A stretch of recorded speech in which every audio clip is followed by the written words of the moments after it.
Welcome back, guys. No, that was a horrible Troy impression. That was good. Troy, let me know if you're proud of that impression.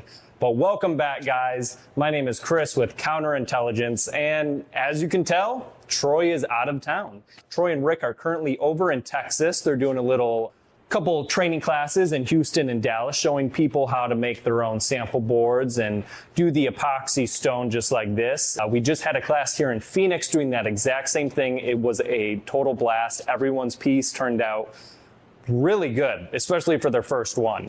So if you're joining us after being at our Phoenix class, or you're joining us here after attending one of our Texas classes, thank you so much for attending. I hope you had as much fun as we have putting those on.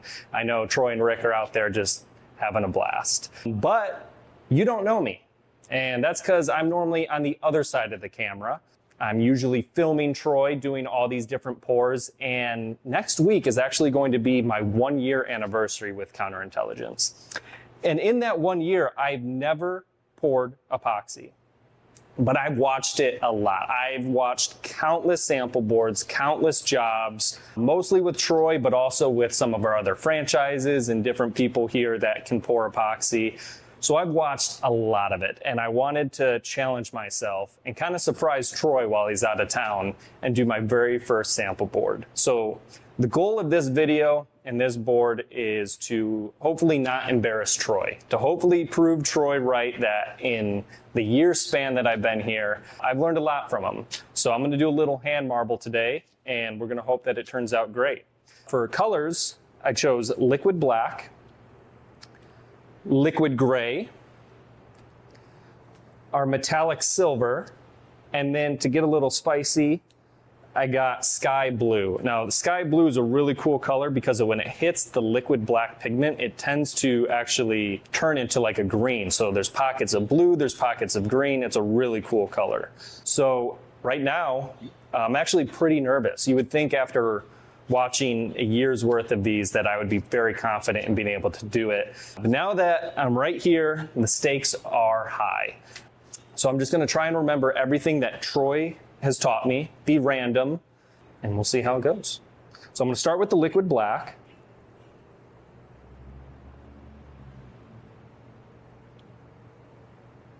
Just gonna kind of pour it out in little pockets and streams throughout the board. In fact, to prove to Troy that I'm being random, I'm not even gonna look. Did anything even come out? No, great. That's how random I am.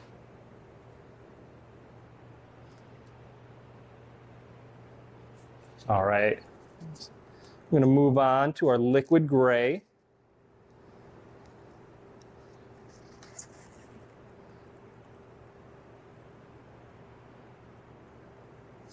Now, if you've noticed, this might turn out to be a very dark board because I'm not using any white pigment. Usually with these hand marbles, especially when using black pigment, Troy likes to balance it out with some white. I'm actually gonna go with a little bit of light gray and see how that turns out. It might be a little dark. I'm hoping the silver and the sky blue just really pop.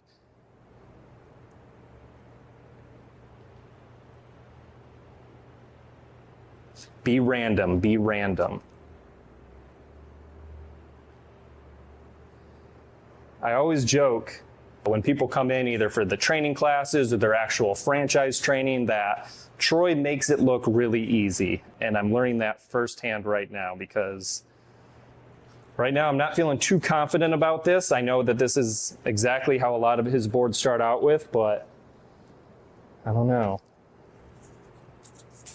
All right, we're going into the metallic silver.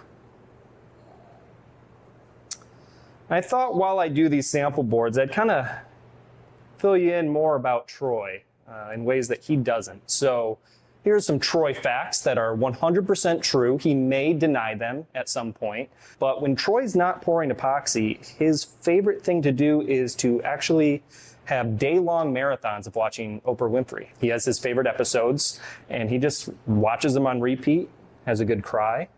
I've caught him several times actually here in the Counter Eye office doing that. So that's Troy fact number one. Number 2 is he actually has a butterfly tramp stamp on his back. It's a mix of tie-dye with yellow, blue, and red. It's pretty cool. So if you ever see Troy either at our franchise shows, at our training classes, hey, Troy, show me your butterfly tattoo. He'll be thrilled that you asked. All right, got that silver. Got a lot of silver out there. I'm regretting that a little bit. I maybe should have gone a little bit lighter with the silver, but I'm going to do the same thing with the sky blue, okay? Because this sky blue is an amazing color. We'll see if it changes colors even before I mix it. Oh, right there, I just caught myself. I was doing a pattern.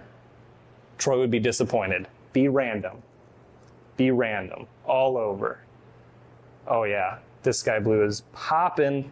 Look at that.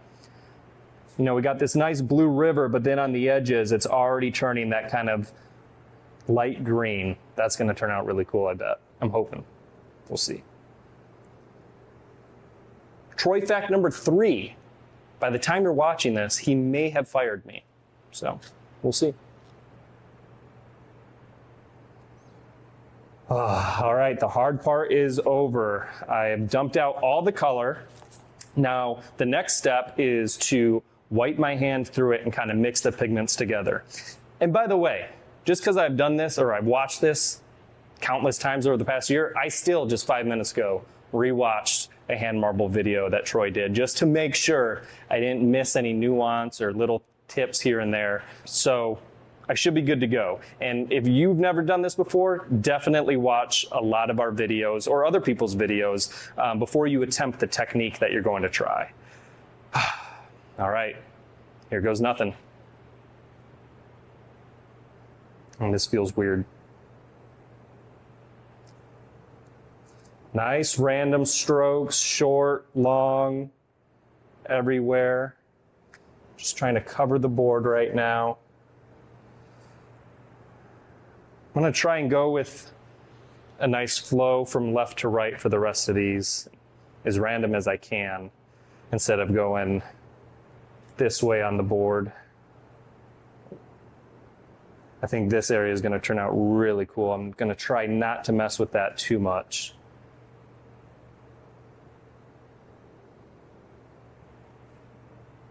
I'm definitely being hesitant right now. I'm not confident in anything that I'm doing, but it's kind of looking pretty cool. Matt, do you think it looks pretty cool so far? It's pretty cool so far. All right. So maybe I'm onto something. I don't know. Some of these areas are starting to get a little muddy with the dark pigments. I said I wasn't going to touch that, and I did, but it's okay. But the color is looking pretty cool. You really don't know. What I learned is you really don't know how it's going to look until the final stage with like the isopropyl or anything. So I'm going to try not to judge myself too hard, and I ask that you do the same till we get there. I'm going to cover the edges.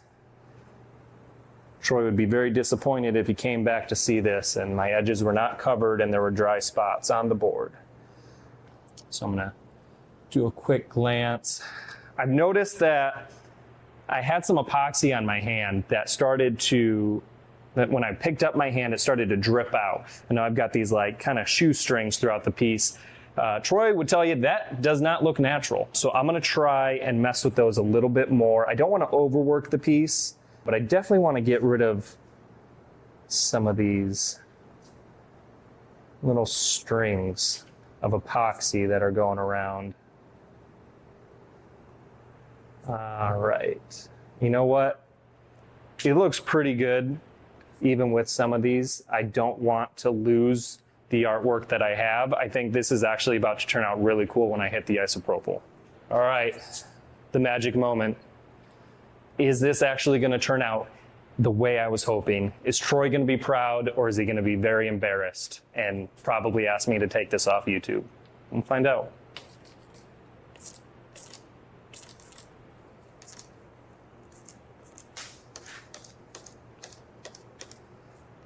I've never sprayed isopropyl before, and if you've watched our videos, you know Troy likes to hit it in a certain way to trigger both like fine mist, but also big blots as well, so you get kind of a mix, and clearly, I don't know if I'm doing that great of a job at that. It looks pretty fine to me.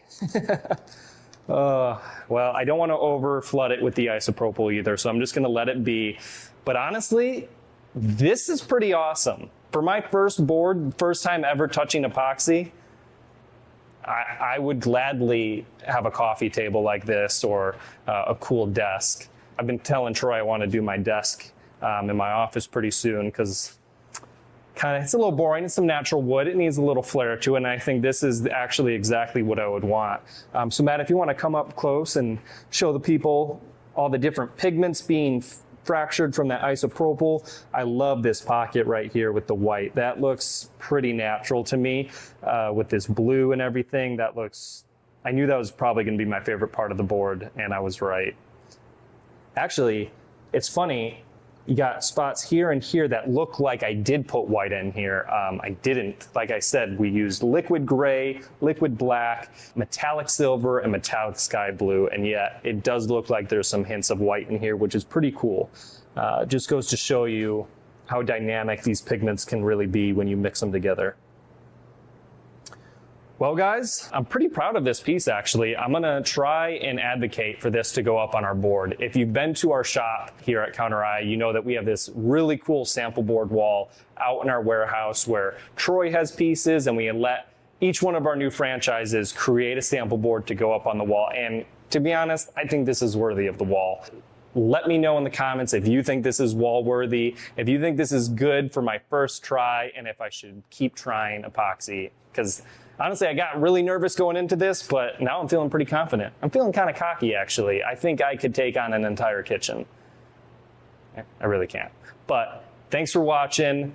Check us out next week when Troy is back in town. And that's right, I can't forget the old signature. We'll see you on the next one.